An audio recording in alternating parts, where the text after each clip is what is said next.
Саламатсыздар ма, құрметті достар. Бүгін міне кездесудің қонағы Ерлес аға. Ерлес аға, салам алейкум, қалайсыз? Көңіліңіз жақсы ма? Бүгін бізде өте өзекті әрі әркімнің көңілінде жүрген сұраққа жауап беретін кездесу тақырып сол төңірегінде болады. Кездесу сол тақырыпты ашу төңірегінде болады. Бақытқа жетудің жолы қандай? Ежелден бері ұлы ғалымдар, патшалар мен әулиелер, көп адамдар осы сұраққа кілт тапқысы келген жауапты. Енді бүгін біз өз тарапымыздан бір кішігірім болса да осы сұраққа жауап беруге тырысып көрейік. Сонымен Ерлес аға, бақытқа жетудің кілті не екен? Әйгілі Зигмунд Фрейд көп адамдарға психоанализ жасады ғой. Оны әртүрлі әлеуметтік қабаттағы адамдарға жасады. Оның ішінде жаңағы Австрияның королі да бар, оның ішінде Эйнштейн де бар, оның ішінде жаңағы қайыршы да бар, бәрі бар. Сөйтіп мыңдаған адамға психоанализ жасау арқылы ол мынандай тұжырым жасаған. Адамның бақытты болуы мүмкін емес деп. Фрейд айтқан ба? Фрейд айтқан. Бір жағынан ол дұрыс айтып отыр, әрі қате айтып отыр. Дұрыс айтып отыр дейтін, ол шынымен оның психоанализ жасаған адамдардың бәрі, жалпы сол ортадағы адамдар да басым көпшілігі шынымен бақытты болуы, ол жаңағы мүмкін емес жағдайды ол көзімен көрді.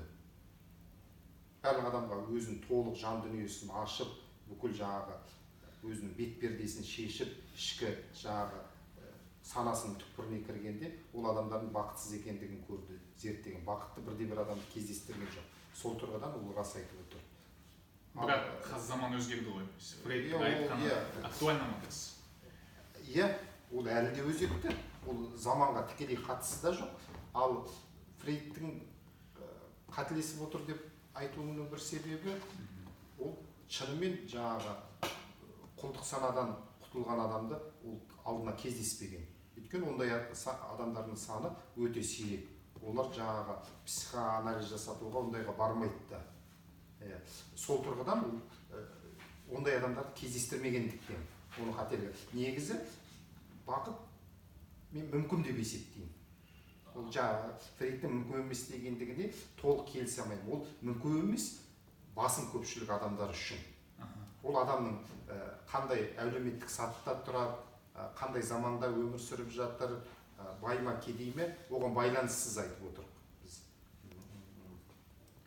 Ал енді бұл жерде сонда бір сөзбен айтқан кезде қысқаша айтатын болсақ, құлдық санадан құтылмай адамның бақытты болуы мүмкін емес. Құлдық сана деген не сонда? Құлдық сана дегеніміз, енді кішкене ғылыми тілмен айтсақ, ол реакциялар. Адамның бәрі көбі реактивный дейді ғой. Мысалы, сенің жаңағы басқа бір сыртта болып жатқан әрекеттерге, басқа адамның саған қатысты қарым-қатынасына, айналаңда болып жатқан оқиғаларға реактивті түрде жаңағы қарым-қатынас жасау. Бұл жерде түсініксіздеу болып кетті. Реакция дегеніміз сонда сенің өзіңнің реакциядан құтылу деген сөз дүниені, әлемді қандай сондай етіп көру ғой, иллюзиясыз. Сонда реакция деген сөз басқаша айтқанда кішкене дөрекілеу айтсақ, ол тәуелділік. Ол тәуелділік. Мысалы, ал реакциядан құтылу деген сөз ол тәуелсіздік. Былайша айтқанда адамның санасының еркіндігі ғой. Адам сана еркіндігіне жетпей, шынайы еркіндікке, шынайы толыққанды өмір сүруге, яғни бір сөзбен айтсақ, мүмкін бақыт деген сол шығар.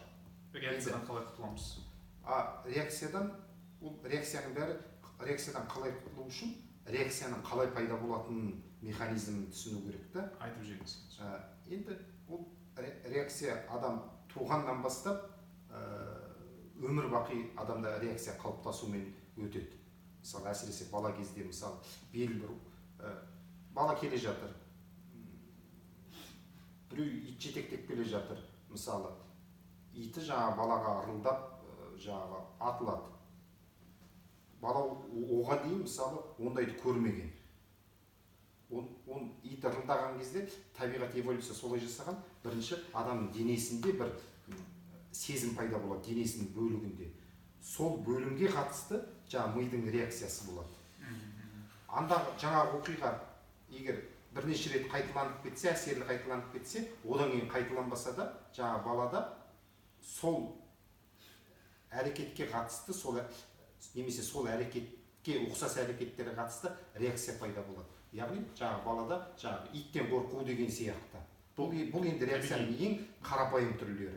Ең қарапайым түрлері жаңағы. Ал оның соңын өмір сүре кетеді, күрделене береді. Жаңағы мысалы әйгілі өткенде бір әйгілі физик Нил Деграсс Тайсон деген бар, американдық. Соның жаңағы бір сөзінде айтып қалып, адам өмірге ғалым болып туады дейді. Зерттеуші, ізденуші болып туады. Иә, келеді, ес біле, жан-жақты зерттейді, ананы ойыншықты сындырып көреді. Онда да ойыншықты бүлдіру емес, оның мақсаты. Оның ішінде не бар екен? Біртіндеп ата-анасы шектейді. Яғни балада соған қатысты реакция пайда болады. Мектепке келіп, мектеп одан ары шектейді. Сөйтіп жаңағы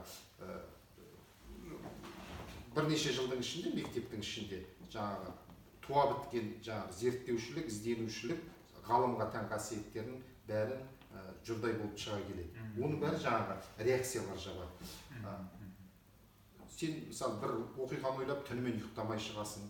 Біреудің бір жай бір көз қарағанына бола, бір сенің адресіңе айтылған сөздерге бола, мысалы ашуланып жүресің.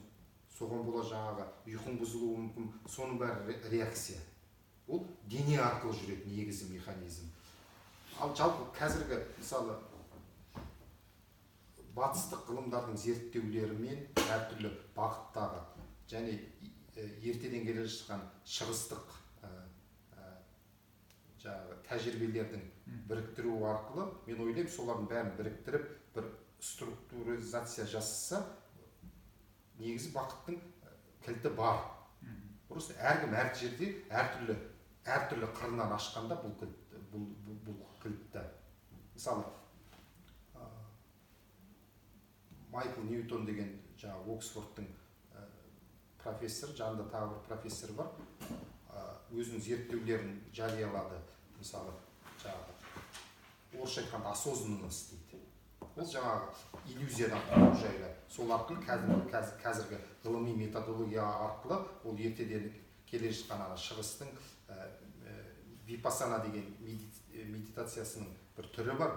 Ол жаңағы йогаға, буддизмге қатысы жоқ. Соған байланысты екеусінің соған байланысты адамның денесінде, адамның өзінің сезінуі қалай болатын, ежелден жаңағы випассанада практикада қолданылып келе жатқан нәрселерді ғылыми тұрғыда аргументтер жинады, аргументтерін жариялады. Жаңағы әртүрлі қазір құрал жабдықтардың көмегімен. Сонда ал бұл жерде реакцияның құтылу деген сөз, құтылудың жалғыз жолы ол бақылау ғой. Өзіңді бақылау. Өзіңді бақылау. Өзіңде болып жатқан денедегі сезіністі бақылау. Мысалы, сен жаңағы бір оқиға болды, сол оқиғаға байланысты автоматты түрде реакция болды, ішінде бір импульс пайда болды, соны бақылау. Соны бақылау арқылы нені бақыласаң, соның шын картинасын көре бастаған кезде, ол саған алғаш реакция бергендегідей, алғаш сен ойлағандай болмай шығады әдетте. Мысалы, кезілген саған қатысты әділетсіз, саған қатысты сенің балағаттайтын болсын, сенің намысыңа тиетін, сен ашуландыратын әрекеттер жасап жатқан адамды егер бір уақыт беріп, сол адамның әрекетін егер сен толық түсініп, сол адамның әрекеттерінің астарында не жататынын толық сен иллюзиясыз көретін болсаң, жаңағы адамға ашуланамай қаласың. Ашулану мүмкін емес болып қалады. Иә. Өте жақсы айтылды.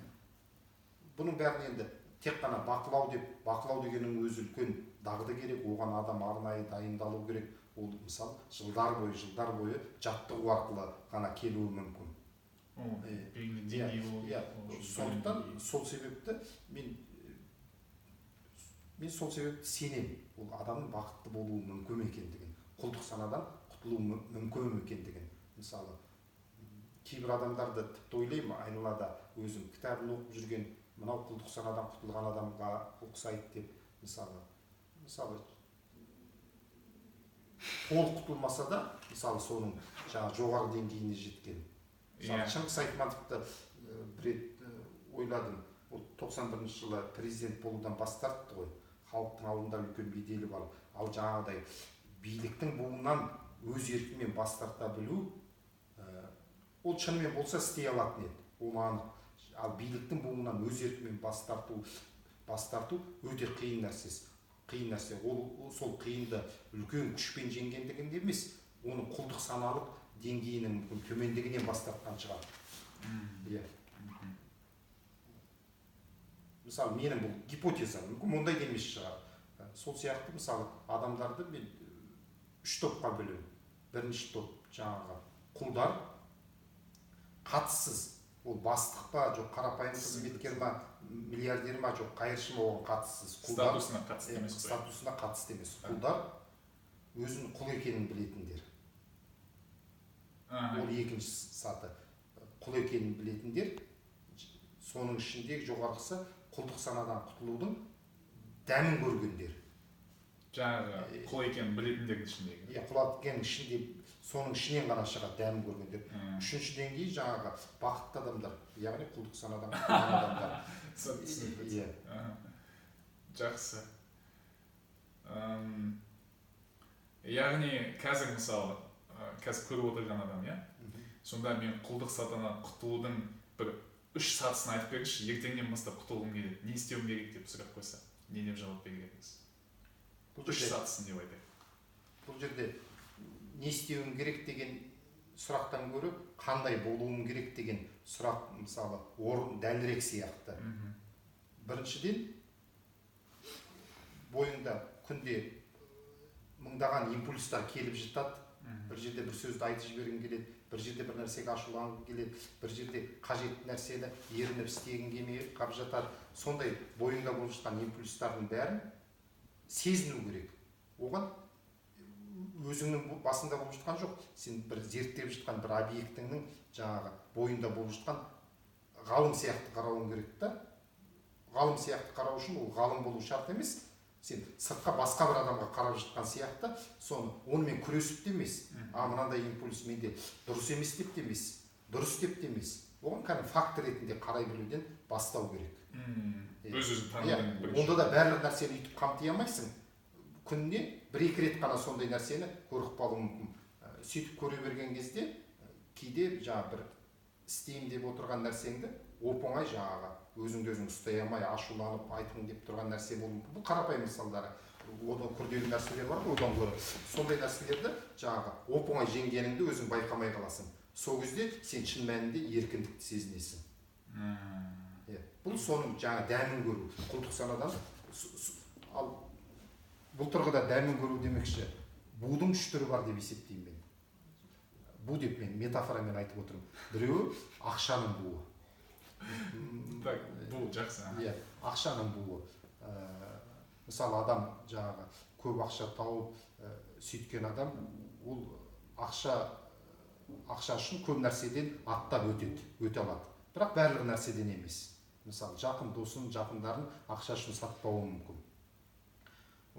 Екінші бұл, одан гөрі жоғары деңгейдегі әсері күшті бұл, ол биліктің буы.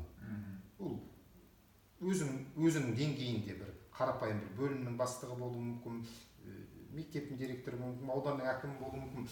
Өзінің деңгейінде биліктің буы ақшаның буынан күштірек. Ол жаңағы сол буды сақтап қалу үшін, сол орынды креслосын сақтап қалу үшін ол адам ештеңеден тайынбайды. Әдетте ол жаңағы ақша үшін істемейтін нәрсені билік үшін адам істейді. Искушение деп айтсақ бола ма? Болады. Искушение. Енді орысша айтқанда мен енді таза. Ал үшінші бұл енді тырнақшаның ішіндегі бұл. Ол адамның өзін өзі билеуі. Яғни құлдық санадан құтылған адам ғана өзін билейді да, таза еркіндіктің буы. Ал үшінші буға жеткен адам, егер айырбастау керек болса, мысалы сен өзіңнің жаңағы құлдық санадан құтылғаныңа қайтадан баяғыдай бұрынғыдай құл боласың, бірақ осындай қолыңа билік береміз, осындай байлық береміз десе, оны ешкім айырбастамас еді. Иә, яғни құлдық санадан құтылудың ең бастапқы қадамы ол өз-өзіңді бақылау мен басқаруды үйрену. Иә, өзіңді басқару ғой. Өзіңді басқару, басқа сөзбен. Өзіңді, яғни қиналып бір күшпен емес. Мәселе сода. Иә. Ол адамдар көп өзін-өзі ұстайды, күшпен ұстап тұрады, біреуге қатты жыны келіп тұрады, сөйтіп ол жерге сөйлеуге болмайды, өзін-өзі ұстап кетеді. Мен ондайды айтып жатқан жоқпын. Түсінікті. Яғни керемет дүние жаңағы айтылған. Сонымен достар, қазіргі замандағы заманауи сөзбен айтқанда менеджмент деген сөзі self management, өзіңді басқару. Біздің бүгінгі әңгімеміздің бір сөйлеммен айтатын болсақ, құлдық санадан айырылудың алғашқы қадамы ол ертеңнен бастап әр адам жасай алады. Бүгіннен тіпті қазір осыны көріп жатқан сәттен өз-өзіңді бақылау арқылы өзіңді тану арқылы өзіңді басқаруды үйрену. Солай ба? Жақсы, рахмет бүгінгі сұхбатыңызға. Құрметті достар, өздеріңізге кішкене болса да пайдалы бір ақпарат жаңалық алды деген үмітпен сіздермен қоштасамыз. Сау болыңыздар.